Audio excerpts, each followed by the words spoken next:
তো ফেসবুকে ধরুন আপনি একটা রিলস ভিডিও আপলোড করে দিয়েছেন এবং আপনি দেখলেন যে সেই ভিডিওর থাম্বনেল কিন্তু ঠিকঠাক লাগছে না।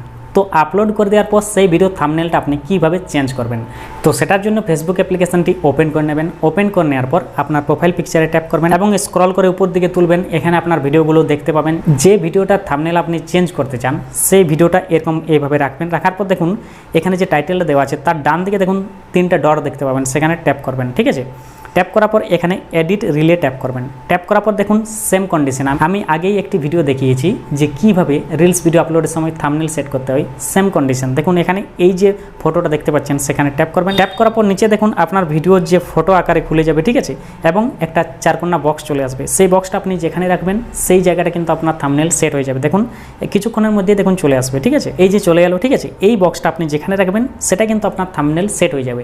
এবং আপনি যদি গ্যালারি থেকে কোনো থাম্বনেল বানিয়ে রেখেছেন এবং সেই থাম্বনেলটা যদি আপনি এড করতে চান তো এখানে এড ফ্রম গ্যালারিতে ট্যাপ করবেন। এখানে আপনার গ্যালারি খুলে যাবে, এখান থেকে আপনি সেটা সিলেক্ট করে নিতে পারবেন। সিলেক্ট করে নেওয়ার পর এখানে উপরে যে সেভ অপশন আছে সেখানে ট্যাপ করে দেবেন, আপনার থাম্বনেল সেট হয়ে যাবে। এইভাবে আপলোড করে দেওয়ার পর যে কোনো রিলসের থাম্বনেল আপনি চেঞ্জ করতে পারবেন। ভিডিওটি দেখে কেমন লাগলো কমেন্ট করে অবশ্যই জানাবেন। ভালো লেগে থাকলে অবশ্যই একটি লাইক করে দেবেন এবং এরকম ইন্টারেস্টিং টিপসের জন্য আমাকে ফলো করে রাখবেন। ধন্যবাদ।